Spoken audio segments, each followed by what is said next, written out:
It's no secret based on your writings that Julian, you were a little more, I would say, inclined to pay attention to the finances prior to you all starting dating. How about that, Kirsten? That's fair. so, so I would ask, in terms of your first attempts, Kirsten, you kind of already alluded to leaving it off to be handled at a later date, but first attempts at managing money before you got together, what were some of your early learnings, teachings, methods that you used?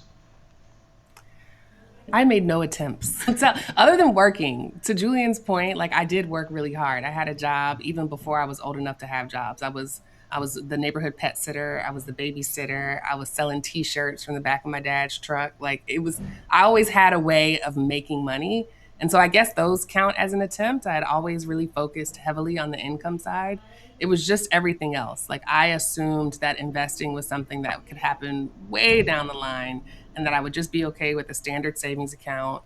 I found that it was incredibly easy to get new credit cards and increase credit limits. And so that was my hustle for a little while, was just making sure I had a bunch of credit available. And I thought those were wins. I thought as long as I paid my bills on time, I was still able to fill out like apartment forms and get leases. I could still get a credit card at a store and save 20% at the checkout line. I assumed that meant I was good. I didn't know there was this whole other rubric that defines whether or not you are financially healthy.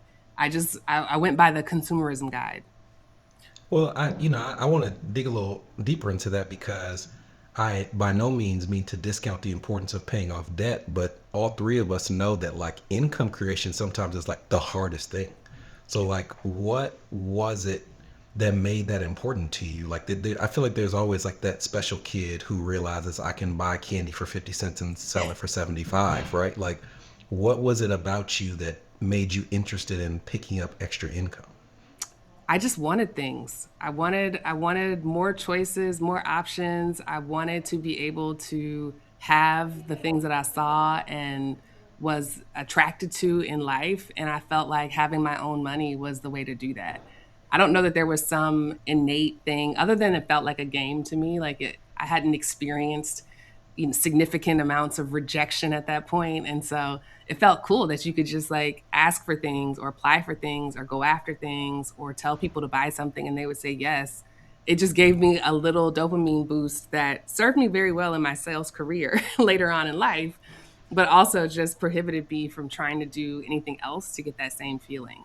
If I had known about investing then, like I do now, I would have gotten probably twice the amount of joy from putting my money somewhere and watching it grow with no effort than constantly working and achieving it that way. So it's just one of those things that in hindsight, it's 2020, but you're absolutely right. It is a skill, and it's a skill that I love talking about even to this day because a lot of people forget that income is a really important shovel for any of these financial goals, whether it's climbing out of debt or saving for something like a house or a car. Okay, absolutely. Now, Julian, tell me how you accumulated your expertise that you brought to the relationship. I think my earliest memory of making big, meaningful financial decisions had to be when I was around 20 or 21. I remember I was working at the Ritz Carlton at the time in a supervisory role. And that's the earliest that I can remember starting to invest in a 401k. And I remember it clearly because back then, the maximum amount you could contribute was 14,500, which sounds crazy now, right? But that's what it was at the time. And I remember buying the Wall Street Journal like handbook on money, and I would just read a couple pages every single week.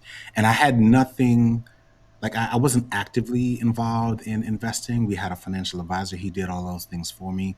But there was just something in the back of my mind, like to Kirsten's point. I think part of it is just natural, that was telling me you're gonna need to know this stuff. And that didn't really come or really didn't start to hit home for me until I was in grad school. So I got my MBA in 2008 and started that program in 2006. And the more I started learning about finance and started feeling like an MBA, I felt like this is something that I just needed to wrap my head around with a greater level of detail than the average person, and that it would eventually be something that I could use to create the quality of life that I wanted. And so for me, the big thing, going back to my background, was making sure that no matter what, if I had come this far to come from where I grew up and considering all those things normal, I was not going to go back there. So that fundamentally was like a core part of my motivation. But the more I met people and the more I started thinking about where I felt like I fit into the world, and while I had a multitude of skills, I knew in my late 20s that at some point I was going to have to get comfortable with making some really important decisions in my life, even if it meant carving out a piece of my identity to make sure that I end up recreating myself in a way that advances me economically. And so, again, I don't know where that came from. I do think my dad plays a big part of that. Both of my parents immigrated from Jamaica. My dad was one of those guys who very easily could have fallen into the typical blue collar lifestyle because a lot of his friends and family did that, but he was an accountant. And so he was a numbers guy. And I never felt like a math guy at all. But again, going back to grad school, you kind of had to be able to finish those programs. And so I just learned really quickly that there's a lot that I'm learning about business that I can apply to my everyday life and that I could apply to creating systems to help my home work more efficiently. And all of those things really started to click for me around 2006 when I was around 26 years old.